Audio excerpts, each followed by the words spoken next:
আজকে আমার খুতবার বিষয়বস্তু বাংলাদেশ সহ সারা পৃথিবীতে ইসলামের ঝড় গতির অভ্যুত্থান। আমরা কোরআন ও সুন্নাহ থেকে জানি শেষ জামানা অত্যন্ত গতিশীল, প্রগতিশীল হবে, ক্ষিপ্র গতিতে সবকিছু সম্পন্ন হবে। চক্ষের পলকে মানুষ সংবাদ আদান প্রদান করে ফেলে মহাদেশ থেকে মহাদেশে। ঘন্টার ব্যবধানে সামনে মানুষ বডি নিয়েই চলে যাবে এক মহাদেশ থেকে আরেক মহাদেশে। শেষ জামানার কোনো কিছুই গরু গাড়ির গতিতে চলবে না, সুপারসনিক হাইপারসনিক গতিতে বা তার চেয়ে আরো ক্ষিপ্র গতিতেই চলবে। আমাদের এই মসজিদ থেকে আমরা 2024 পরবর্তী সময় থেকে বলে আসছি যে শতাব্দী পরিবর্তন হয়েছে, এটা ইসলামের শতাব্দী। ইসলাম ছাড়া কোনো কিছুই সামনে আর চূড়ান্ত বিজয় পাবে না, এটা সকল ক্ষেত্রে। আমরা ডাকসু নির্বাচন দেখলাম, জাকসু নির্বাচনও দেখছি। মিলিয়ে দেখুন শতাব্দীর চরিত্রের সাথে এটা ইসলামের শতাব্দী কিনা। অবশ্যই ইসলামের শতাব্দী। মুসলিমদের হৃদয়গুলো বরং গোটা পৃথিবীর সকল জাতির হৃদয়গুলো যেন যাদের কপালে হেদায়েত আছে সব আল্লাহ ইসলাম মুখী করে নিয়েছে। এগুলো ইনফরমেশন, এগুলি সংবাদ। এখন বিশ্ব সংবাদ বিবিসি লন্ডন দিতে পারবে না, ভয়েস অফ আমেরিকা দিতে পারবে না। বিশ্ব সংবাদ গভীর একেবারে আনসিন বিশ্ব সংবাদ সিএনএন দিতে পারবে না, সেটা আমরা পারবো। আমরা কারা? কোরআনওয়ালারা। কোরআনে সারা কোরআন দুই ভাগে বিভক্ত। আল্লাহ নিজে বলেছেন সূরা আল-আনআমের 115 নম্বর আয়াতে, ওয়াতাম্মাত কালিমাতু রাব্বিকা সিদকাও ওয়া আদলা।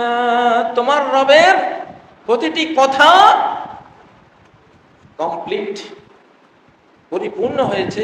সিদকান সংবাদের ক্ষেত্রে সত্যতা দিয়ে, ওয়া আদলান অর্ডারের ক্ষেত্রে ইনসাফ দিয়ে। সারা কোরআনে দুটো জিনিস আছে, সংবাদ, এগুলি সব সত্য। সিদকানের সম্পর্ক সংবাদের সাথে। সিদকান ফিল আখবার, সমস্ত বিশ্ব সংবাদ কোরআনে আছে।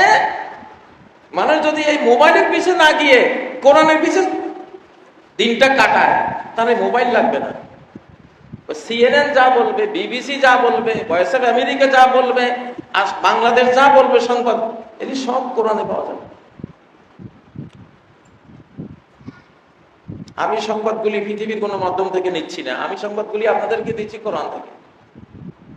আমি কোরআনিক জার্নালিস্ট, কোরআনিক জার্নালিস্ট।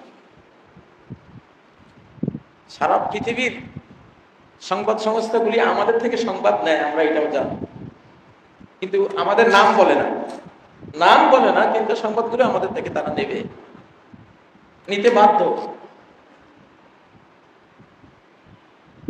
একটা ঝড় গতির উত্থান ইসলামের হবে, ঝড় গতির, সাইক্লোন গতির।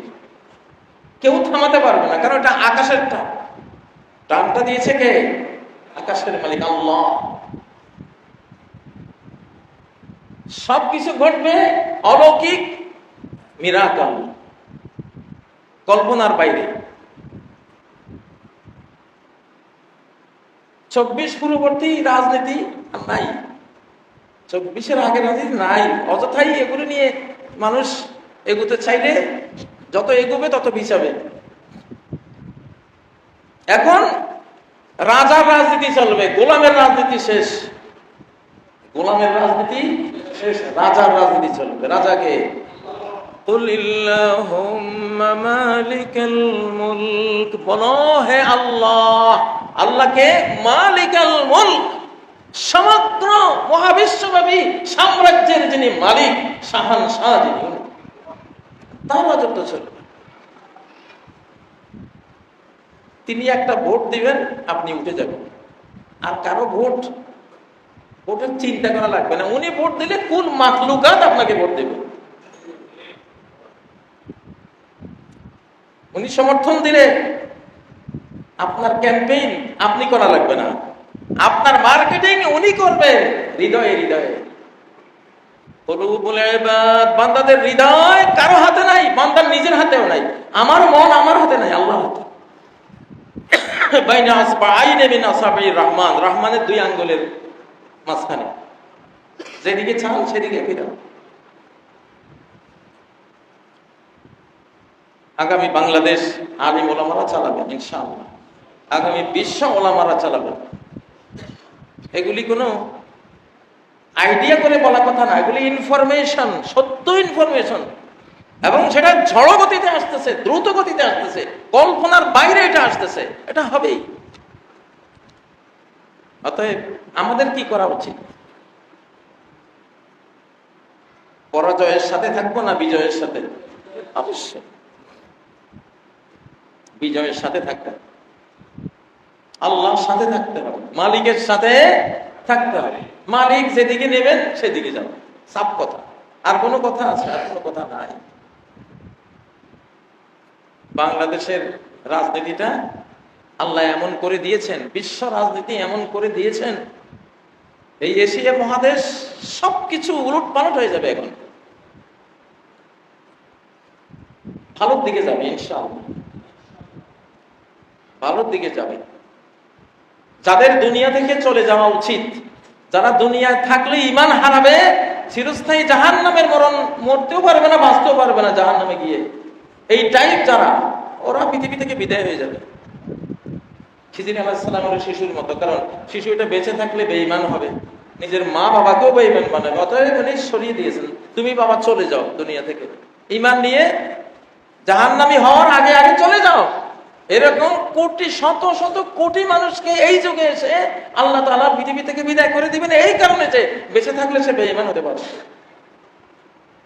আবার কোটি কোটি মানুষ বিদায় হবে, জেনুইন শাহাদাত বরণ করবে, আল্লাহর জন্য জীবন দেবে, তারা হেদায়েত প্রাপ্ত, তারাও জীবন দিয়ে দুনিয়া থেকে যাবে।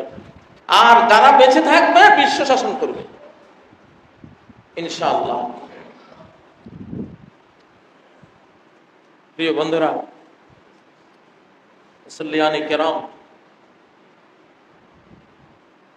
রাজনীতি হলো খুনাখুনির জায়গা। জেল, জরিমানা, গুম এবং মান অপমান, উত্থান পতনের জায়গা হলো রাজনীতি। এই জন্য ইসলামের রাজনীতি যারা করে, নবীজি করেছেন সাল্লাল্লাহু আলাইহি ওয়াসাল্লাম, তালিওয়ালা জামা, মৃত্যুর সময় বাড়ির মধ্যে কিছুই নেই, যুদ্ধের কিছু, আল্লাহর পথে যুদ্ধাস্ত্র কয়টা ছাড়া কিছুই নেই। একটা খচ্চর ছিল, তাও যুদ্ধের বাহন। আবু বকর সিদ্দিক, নবীজির পরবর্তী শাসক, 1 মাস ওনার স্ত্রী মিষ্টি খাওয়ার জন্য একটু একটু পয়সা জমিয়ে মাস শেষে দিয়েছিলেন, এইটুকু দিয়ে একটু মিষ্টি খেতে মন চাইছে কতদিন থেকে, একটু আনো। উনি ওইটুকু বললেন, তাইলে এইটুকু আমি রাজকোষ থেকে না নিলেও চলবে, বুঝা গেল, তুমি বাঁচাতে পেরেছো এইটুকু, তাহলে এইটুকু জমা দিয়ে দিই, জনগণের পয়সা। আল্লাহু আকবার। ফার্স্ট লেডির ঘরে একটা মিষ্টি খাওয়ার পয়সা নাই। নাই কেন? এরা রাজনীতি বুঝতো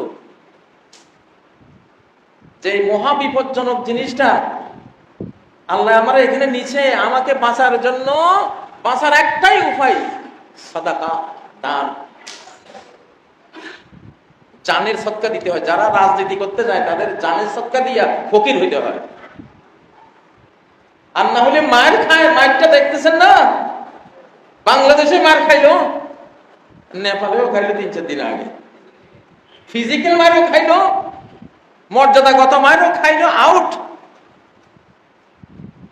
রাজনীতি গত শতাব্দী থেকে আমরা মনে করেছি রাজনীতি হলো ভালো ভালো খাওয়ার নীতি, রাজনীতি হলো অনাহারে থাকার নীতি, তালিওয়ালা জামা গায়ে দেওয়ার নীতি।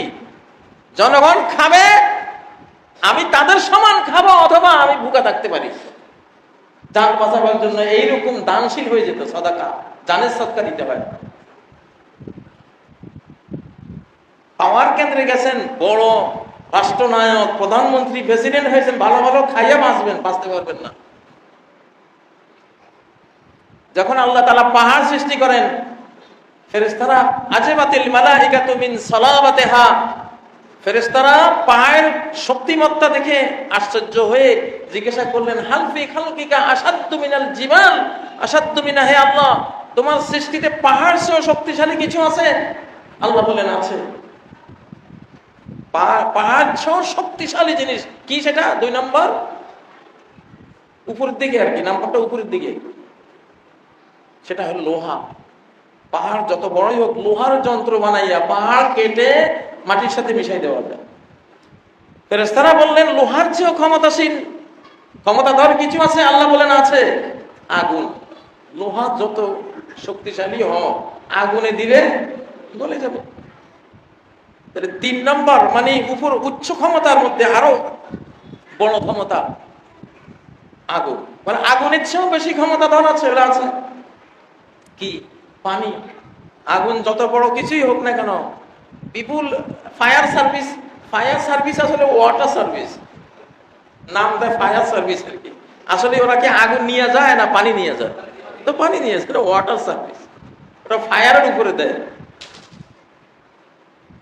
আগুন শেষ। ফেরেশতারা আবার প্রশ্ন করলেন যে তাহলে পানির চেয়েও ক্ষমতাধর কিছু আছে? আছে কি? বাতাস। বাতাস পিলারের মতো প্রচন্ড ঘূর্ণিপাকটা আকাশ থেকে পড়ে কোটি কোটি টন পানি আকাশে তুলে নিয়ে যায়। অনেক সময় আকাশ থেকে মাছ পড়ে, দেখেন না ফেসবুকে, পত্র পত্রিকায়, মাছ বলছে, মাছ গেল কোথায়? আকাশে। ওই যে সাইক্লোনে তুলে নিয়ে গেছে উপরে। ভাগ্য ভালো থাকলে আপনার বাড়ির সামনে এসে পড়বে। তাহলে বাতাসের ক্ষমতা এত বড়। আবার ফেরেশতারা প্রশ্ন করলেন, বাতাসের চেয়েও বেশি ক্ষমতাধর কিছু আছে? আল্লাহ বলেন, হ্যাঁ, এগুলি আদমের পোলাপাইন, এই ছোট ছোট মানুষ, এগুলি জানো, এগুলি পাহাড়। 1 নম্বর পাহাড়, 2 নম্বর লোহা, 3 নম্বর আগুন, 4 নম্বর পানি, 5 নম্বর বাতাস। এই পঞ্চশক্তির উপরের শক্তি হলো এই ছোট ছোট মানুষ, ইবনে আদম। কোন ইবনে আদম? ইউনফিকু বিয়ামিনিহি, তার ডান হাতে ব্যয় করে, মালা তা'লামু শিমালু, যেটা তার বাম হাতে টের পায় না। এমন গোপন সাদাকা দেয়, জানের সাদকা দেয়। রাজনীতি হলো জানের সাদকা দেওয়ার জায়গা। আমরা শিখছি রাজনীতি হলো খাইয়া পেট গুঁড়ি মোটা করা। ভুল রাজনীতি, ওই রাজনীতি বাদ দেন। এখন যারা নেতা হবে, সেবক হবে, নিজে না খেয়ে জনগণকে খাওয়া। সেই শতাব্দী রাজনীতিকরা হবে ত্যাগী। এতদিন রাজনীতিকরা ছিল ভোগী, আর এখন রাজনীতিকরা হইতে হবে ত্যাগী। এই যে ভোট দিচ্ছে সাধারণ ছাত্রছাত্রীরা, ভোগের উপরে তারা আসক্ত হয়েছে না ত্যাগ দেখে? ত্যাগের উপরে তারা ভালোবাসা দিচ্ছে। না, এরা আমাদেরটা খাবে না, বরং নিজের পকেটেরটা দিয়ে তারা সেবা করবে, করছে। এটা দেখেছে আমাদের ছেলে মেয়েরা। সেই জন্য আকাশ তাদেরকে চয়েস করেছেন। এটা মনোনয়নের শতাব্দী। মনোনয়ন আসলে মনোনয়ন। নির্বাচন এরকম হয় না। নির্বাচন হয় হাড্ডাহাড্ডি লড়াই হয় একটা কিছু, একেবারে আকাশ পাতাল বেষ্টনটা। এটা মনোনয়ন। আসলে আল্লাহ মনোনয়ন দিয়েছেন নির্বাচন আকারে, সেটা আল্লাহ আমাদেরকে দেখাচ্ছেন। কিন্তু এই মনোনয়নটা কোথায়? আকাশে হয়েছে। তো এটা কোরআনে বানায়। এই ধরনের মানুষ বানায় কে? কোরআন। যে ছেলেরা আজকে সাধারণ ছাত্রছাত্রী এবং গোটা জাতির, গোটা পৃথিবীর মায়া আকর্ষণ টেনে নিচ্ছে আমাদের তরুণ, আমি জানি এদের এই উর্ধে ওঠার মূল চাবিকাঠি হলো আল কোরআন। এরা কোরআন পড়ে, এরা কোরআন পড়ে। এদের মতো কোরআন বাংলাদেশে কোন দলের চর্চার মধ্যে নাই। প্রচুর কোরআন পড়ে, এটা জানি। আর কোরআন কি জিনিস? ইন্নাল্লাহা ইয়ারফাউ বিহাযাল কিতাবি আকওয়ামান, আল্লাহ কোরআন দিয়ে বহু জাতি গোষ্ঠীকে উপরে তুলে নেন। আপনি মহাকাশে যাইতে হলে তো একটা মহাকাশ যানে উঠতে হবে। রাজনৈতিক মহাকাশে উঠতে গেলে তো মহাকাশ যান হলো কোরআন। মহাকাশ যান কোনটা? নবী বলছেন ইন্নাল্লাহ ইয়ারফা, আল্লাহ তুলে নেন বিহাযাল কিতাব, এই কোরআন দিয়ে আকওয়ামান, অনেক জাতিগোষ্ঠীকে, অনেক দল কোরআন দিয়ে তোলেন। কি দিয়ে? কোরআন দিয়ে তোলেন। ওয়া ইয়াদাউ বিহি আখারিন, কোরআন গ্রহণ করার কারণে, পড়ার কারণে, চর্চা আমল করার কারণে তাদেরকে আল্লাহ তোলেন। আর যারা কোরআন পড়ে না, চর্চা করে না, ঈমান রাখে না কোরআনের প্রতি, কোরআনিক শাসন, কোরআনিক জীবন চায় না, ইয়াদাউ, আল্লাহ তাদেরকে নিচে ফেলাই দেন। আসল কাহিনী হলো এখানে। আসলে এই উত্থান, এক দলের উত্থান এই যুগে, এই কোরআন ইসলামের শতাব্দীতে যেই দলটার উত্থান হচ্ছে কোরআনের কারণে হচ্ছে, আর যাদের পতন হচ্ছে কিসের কারণে? কোরআন বর্জনের কারণে হচ্ছে। और तुम खार हुए तारिके कुरान होकर, তোমরা লাঞ্ছিত হয়েছ কোরআন বর্জন করে। এটা সত্য। যেই কেউ এখন কোরআনের বিরুদ্ধে, ইসলামের বিরুদ্ধে দাঁড়াবে, তার পতন অনিবার্য। ইসলামকে, ইসলামোফোবিয়ার যুগ শেষ, ইসলামকে জঙ্গিবাদ বলার যুগ শেষ। ওটা পায়ের নিচে পিষ্ট করে দিয়েছে আল্লাহ তাআলা। ইসলামকে মৌলবাদ, ইসলামকে চরমপন্থা, হাবিজাবি, এগুলি এখন যত বলবেন, ইসলামকে যত বেশি জঙ্গিবাদ বলবেন, যত বেশি মৌলবাদ বলবেন, যত বেশি চরমপন্থা বলবেন, তত মানুষের হৃদয়টা ইসলামের দিকে যাবে। যে হ্যাঁ, এই যে এখন এখন কোরআন ইসলামের কথা বলে পাকিস্তানি, ওকে, যত পাকিস্তানি বলবেন তত হিন্দুস্তানিরা পরাস্ত হবে। মানুষ ধোঁকাবাজির দিন বুঝে গেছে, ধোঁকাবাজি, প্রতারণা বুঝে গেছে। আমরা ভাই মুসলিম, আমি ব্যক্তিগতভাবে কোনো দল করি না, কিন্তু রাজনীতিতে বুঝি, কোরআন থেকে বুঝি। সবাই আসেন, যারা রাজনীতি করতেছেন এই শতাব্দীতে, আপনি কোরআন নিয়ে আসেন অন্তর থেকে, যে না, আমি পরিবর্তন হব। আল্লাহ তাআলা শতাব্দী পরিবর্তন করে দিয়েছেন, আমিও পরিবর্তন হব। হযরত ওমর তো নবীজিকে হত্যা করতে গিয়া ছাত্র হয়ে গেলেন, বলেন না? উহুদের দিন 70 বেশি সাহাবী হত্যা করেছেন যিনি নেতৃত্ব দিয়ে, খালিদ বিন ওয়ালিদ। লাস্টে তিনিও তো পরিবর্তন হয়েছে, মুসলিম হয়েছে। উহুদের দিনে কাফেরদের যে নেতা ছিল আবু সুফিয়ান, সে আবু সুফিয়ান এই নবীজির পক্ষ হয়ে মুসলমান হয়ে ইয়ারমুক সহ বড় বড় রোমান সাম্রাজ্য, পারস্য সাম্রাজ্যের বিরোধী যুদ্ধগুলির নেতৃত্ব দিয়েছেন। পরিবর্তনের, ইসলাম তো পুরাটাই পরিবর্তনের ইতিহাস। এই বাংলাদেশেও তো শাহজালাল রহমতুল্লাহ আলাইহির হাতে লক্ষ লক্ষ নমশূদ্র, ডোম, কচ্ছপ, হরিজন, নিম্ন শ্রেণীর বিভিন্ন জাত গোষ্ঠী ইসলাম কবুল করে পরিবর্তন হয়েছেন না? আমাদের তো ধর্ম পরিবর্তন করা লাগে না, আমরা তো ধর্মই আছি, শুধু একটু মনোভাবটা পরিবর্তন করেন যে না, এতদিন চলছে একভাবে, এখন আর ওইভাবে চলবে না, কোরআনের ছাত্র হইতে হবে। আমি এগুলি কোনো আপনাদেরকে আইডিয়া করে ওয়াজ করছি সেটা না, খবর দিচ্ছি, সংবাদ, বিশ্ব সংবাদ দিচ্ছি আপনাদেরকে কোরআন থেকে, হাদিস থেকে। এবং এটা যে সাইক্লোনের গতিটা হবে, এটা হাদিসে আছে, ইয়াতাকারাবুজ জামান, সহিহ বুখারীর হাদিস, কিয়ামতের আলামতগুলির হাদিস, যে যুগ প্রচন্ড গতিশীল হয়ে সময় একটা আরেকটার কাছিয়ে যাবে। কাছিয়ে যাবে বলতে গতি বেড়ে যাবে, যেটা আগের যুগে 1 বছরে হতো, এটা এখন একদিনে করা সম্ভব। কম্পিউটার দিয়ে হিসাব নিকাশ দেখা যায়, বছরের পর বছরের হিসাব একদিনে শেষ। একটা চিঠি আসতে আমেরিকা থেকে বাংলাদেশে আগের যুগে 1-2 মাস চলে যেত, এখন কয়েক সেকেন্ড। গতি বেড়ে গেছে না? 10টি যে কিয়ামতের আলামত নবীজি বলেছেন, আল আমারাত কা খারাজাতিন মানজুমাত, শেষ জামানার এই বড় বড় নিদর্শনগুলো আসবে তসবির দানার মতো। মালা অথবা তসবির মধ্যে যে গটিগুলি বাঁধা থাকে, রশিটা ছেড়ে গেলে সময় লাগে, গোটা তসবির দানাগুলি পড়ে যেতে সময় লাগে? সময় লাগে না, রক্ত একটার পর একটা। এই সূর্য পশ্চিমে উঠবে, এই দেখা যাবে যে 3টা ভূমিধস হয়ে গেছে। 3 ভূমিধসের পরে গোটা বিশ্ব ধোঁয়ায় আচ্ছন্ন হয়ে গেল। ধোঁয়ায় আচ্ছন্ন হওয়ার পরে দাঁত আরো মাটি ফেটে ওই জন্তু, বিস্ময়কর জন্তু বেরিয়ে গেল। এরপরে দেখা গেল দাজ্জাল এসে গেল, দেখতে দেখতে ঈসা আলাইহিস সালাম এসে গেলেন। মানে একটা পর একটা, সময় লাগবে না, অত্যন্ত দ্রুতগতিশীল এই যুগটা, দ্রুতগতিশীল। এই জন্য উত্থানও হবে দ্রুত গতিতে, পতনও হবে দ্রুত গতিতে। প্রিয় ভাইয়েরা, সেজন্য যুগের চরিত্র বুঝে, বৈশিষ্ট্য বুঝে আমাদেরকে আমাদের জীবন পরিবর্তন করতে হবে। আগেরটা আর চলবে না, আগেরটা আর চলবে না।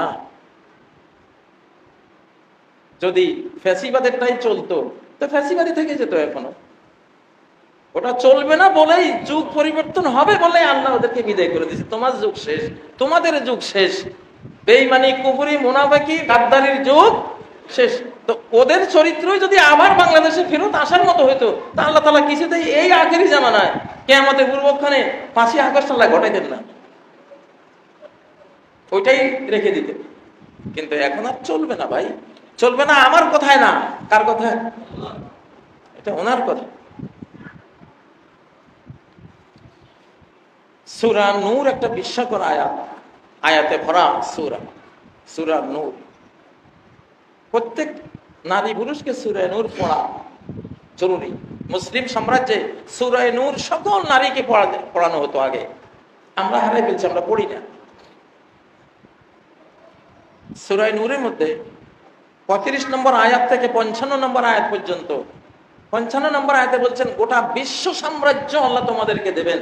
তোমরা কারা? যারা ঈমান আর সৎ চরিত্রতা, সৎ আমল, সৎকর্ম এগুলোর উপরে তাদের জীবন, আল্লাহ তাদেরকে লা ইস্তাখলিফান্নাহুম ফিল আরদ, আল্লাহ তাদেরকে গোটা পৃথিবীতে খেলাফত দেবেন, কর্তৃত্ব দিবেন, নেতৃত্ব দিবেন।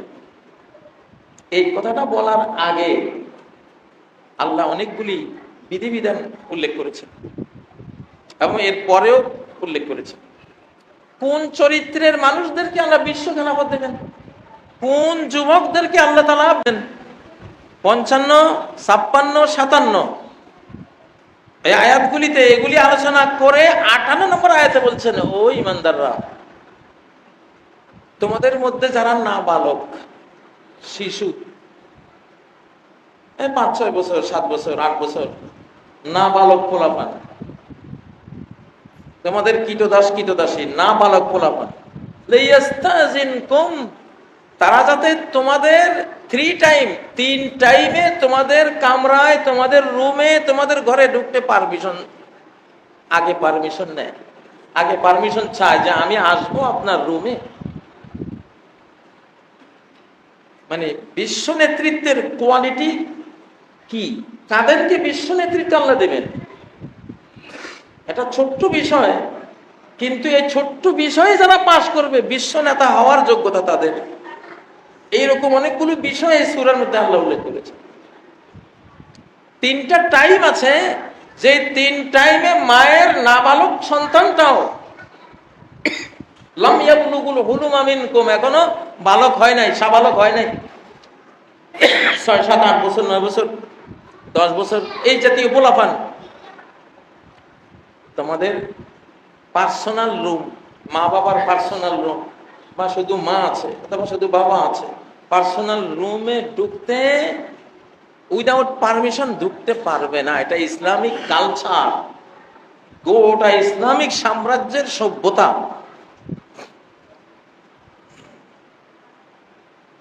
নারী জাতিটা কতটা সংরক্ষিতা। আপনার মা, আপনি মায়ের ঘরে ঢুকতে পারবেন না 3 টাইম অনুমতি ছাড়া। মিন ক্বাবলি সালাতিল ফজর, ফজরের নামাজের আগে। মা ঘুমিয়েছে, ঘুমের মধ্যে সবাই একটু অসতর্ক থাকে, আপনি ওই টাইমে, মা হোক না মা, হোক না দাদি, হোক না নানি, তার ঘরে আপনি উইদাউট পারমিশন তাকে না জানাইয়া যাবেন না। নিষেধ কোরআনে উল্লেখ করা। কোরআন সহজে কোনো মাসালা, খুচরা মাসালা বয়ান করে না। তাহলে চারিত্রিক বৈশিষ্ট্যটা, বিশ্ব নেতৃত্ব দেওয়ার প্রসঙ্গের আয়াত, বিশ্ব খেলাফত দেওয়ার আয়াত উল্লেখ করেছেন 55 নম্বরে, 58 নম্বরে এই আয়াতটা। মেয়েরা যে আজকে শিবিরের গোলাবান্ডে ভোট দেয়, কেন দেয়? কারণটা কি? ওরা দেখছে যে না, এই ছেলেগুলো আমাদের সম্ভ্রম নষ্ট করে নাই, করবে না, তারা আস্থা পাইছে। কেমন চরিত্রের মানুষ তরুণগুলির আল্লাহ এই যুগে ক্ষমতা দিবেন, সেটা বলার জন্য এই আয়াতটা টানছে। এটা বিশাল একটা বিষয় যে নিজের মায়ের ঘরে ঢুকতেও তোমাকে পারমিশন নিতে হবে। মিন ক্বাবলি সালাতিল ফজর, ফজরের আগে, ওয়া হিনা তাদাউনা সিয়াবাকুম মিনাজ যাহিরা, দুপুরে খেয়ে দেই একটু রেস্ট নিচ্ছে মা বাবা, তারা রেস্টে আছে। হুট করে দুয়ার খুলে তুমি ঘরে ঢুকতে পারবা না। সালাম দিয়ে, আম্মু আমি কি আসতে পারি, বাবা আমি কি একটু আসবো, যদি হ্যাঁ বলে তাহলে ঢুকবো, হ্যাঁ বলে না চলে যাবো। সভ্যতা কাকে বলে? আর তোমরা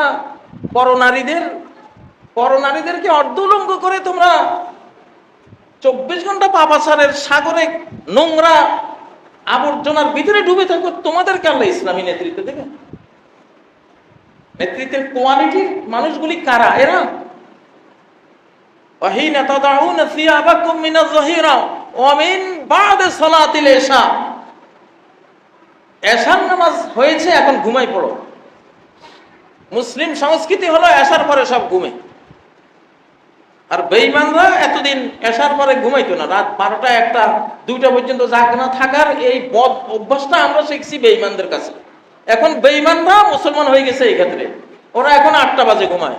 আমেরিকায়, কানাডায়, ইউরোপে ওরা 8টা বাজে ঘুমায়।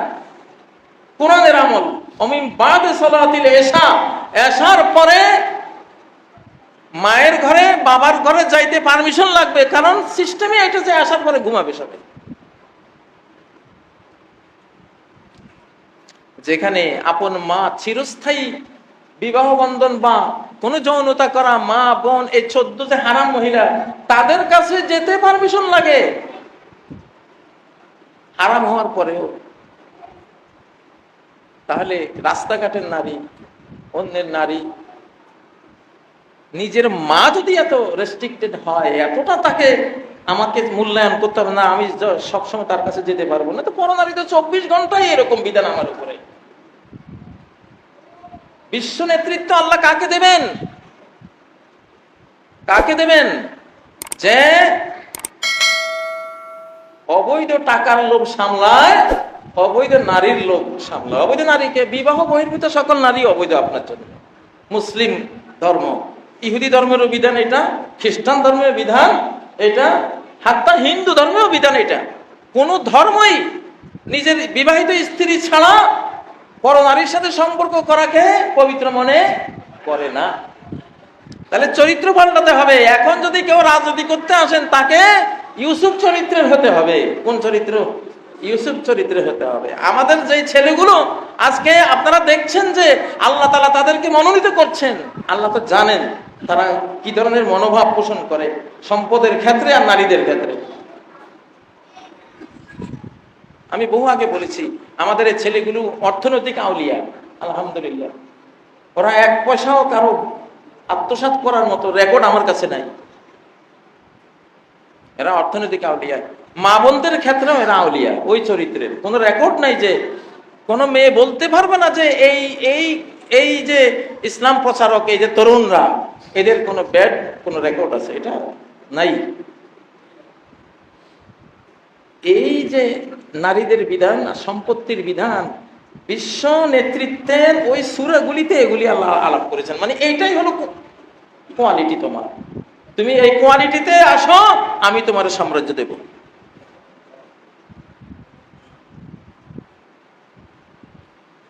আসলে আমরা যারা মুসলিম, নামে মুসলিম, আমরা নামেই মুসলিম, আমরা কর্মচরিত্রে আমাদের ইসলাম নাই।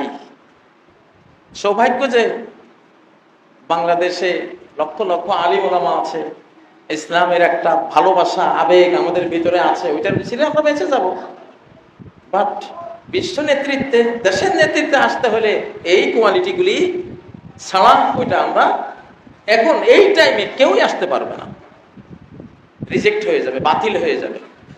তো এই জন্য দুঃখ করে কোনো লাভ নেই, নিজের ব্যাপারে আফসোস করে লাভ নেই। পরিবর্তনের সুযোগ আছে, তওবা ইস্তেগফারের দরজা খোলা আছে, আমরা ঠিক হয়ে যাই ইনশাআল্লাহ। আমরা এই বয়সেও তো প্রতি সপ্তাহে প্রতিদিনে যেটা দেখি যেটা চেঞ্জ করতে হবে, চেঞ্জ হয়ে যায়। জীবনটা পরিবর্তনশীল মৃত্যু পর্যন্ত, মৃত্যু পর্যন্ত পরিবর্তনশীল। আল্লাহ তাআলা আমাদেরকে ভালোর দিকে পরিবর্তিত হওয়ার তৌফিক দান করুন। আর বাংলাদেশে যে ঝড়ো গতির ইসলামিক বিজয় আসছে, ওলামায়ে কেরামকে প্রস্তুতি নেওয়ার তৌফিক দিন। ওলামায়ে কেরাম সেই যোগ্যতা অর্জন করুন, ইসলামিক ব্যক্তিরা সেই যোগ্যতা অর্জন করুন, ইসলামিক ছাত্ররা সেই যোগ্যতা অর্জন করুন। আল্লাহ ছাত্রদের হাতে দেশ তুলে দিচ্ছেন। আফগানিস্তানও ছাত্র, তালেবান মানে ছাত্রদের হাতে তুলে দিয়েছেন, বাংলাদেশের ছাত্রদের হাতে তুলে দিচ্ছেন। আমরা বুড়ারাই এই যুগ বুঝি কম, এই জন্য গুঁড়া যেগুলি এগুলির হাতে যাচ্ছে, কারণ ওরা এই যুগটা বুঝে, প্রযুক্তি জানে, কম্পিউটার জানে, মোবাইল কোন কিসে কি আছে সব কিছু ওদের আইকিউতে, ওরা হলো এই যুগের জন্য ফিট। তো এই জন্য আসতেছে। তো সেজন্য নিজের সন্তানকে কোরআন দিয়ে রেডি করুন, নবী চরিত্র দিয়ে রেডি করুন। আবু বকর, ওমর অর্ধ পৃথিবী করেছে শাসন, ধুলার তখ্তে বসি, খেজুর পাতার প্রাসাদ তোমার বারে বারে গেছে খসি। এই যে রাজনীতি যে কত মারাত্মক জিনিস, ফকিরের বেশে তারা রাজনীতি করছে, তারপরেও তো বিপদ আসছে। আর তোমরা মিয়া খাইয়া পেট মোটা করবা, তোমরা সুখে থাকবা। বাংলাদেশে 47 থেকে এই 24 পর্যন্ত একটা সরকারের পরিণতি ভালো হয়নি, একটা সরকারের পরিণতি, শেষ পরিণতি ভালো হয় না। কেন হয় নাই? সমস্যা, ভুল আছে না নাই? এই ভুলগুলি সংশোধন করতে হবে। আল্লাহ তাআলা আমাদেরকে সংশোধন হওয়ার তৌফিক দিন।